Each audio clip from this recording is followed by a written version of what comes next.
Thank you for listening to our daily devotional. Our lessons from our daily reading in Exodus 5 through 8 is entitled Wait Patiently for the Lord. In our reading last Friday in Exodus 5 through 8, see a lot of changes going on. Moses has been sent back to Egypt by God, and he has been told that he is there to let the people go.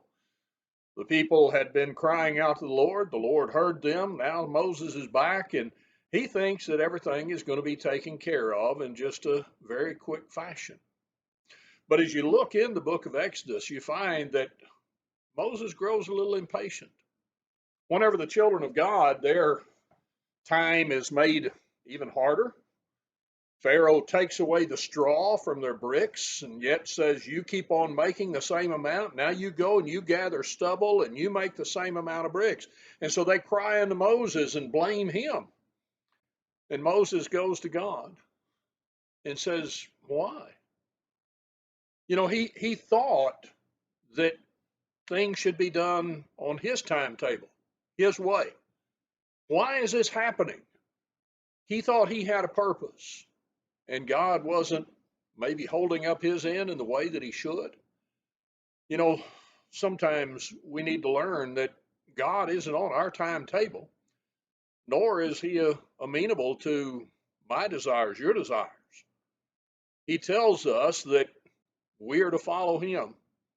And there is a goal, there's a hope in mind that will be established. Moses needed to know that just like God said, children of God in bondage, they're going to come out. They're going to be free from that. And of course, there's a parallel between us. We're in bondage to sin. We're going to come forth. We're going to be free. They're going to go to a promised land. We're going to go to that real promised land, that heavenly home. But impatience can get the best of us, just as it did Moses. We need to realize that sometimes people get a little frustrated because things don't go as and when they think they should.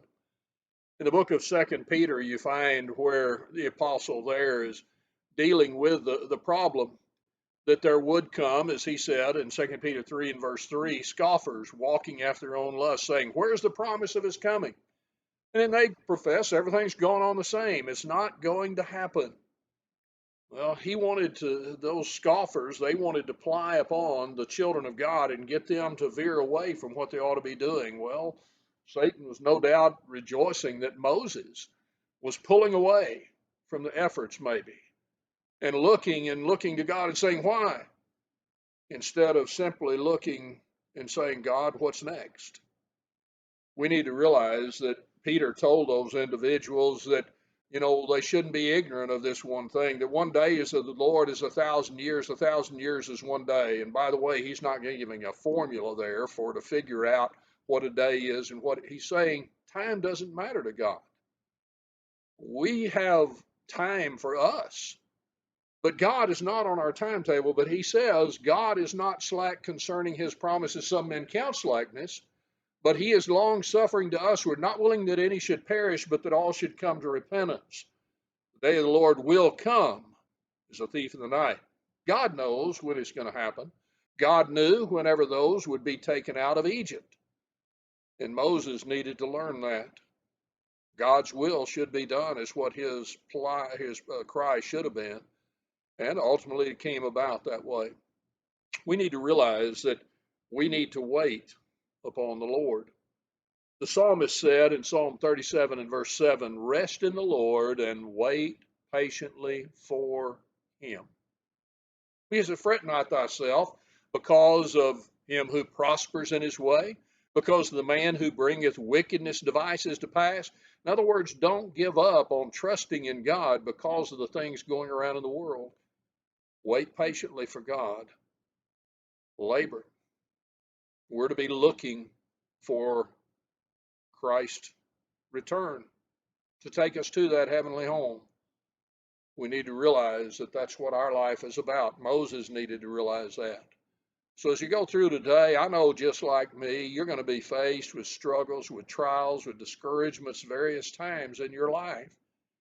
And sometimes we think, you know, why not?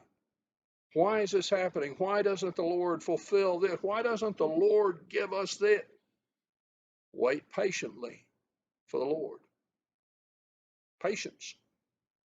a marvelous, marvelous attribute.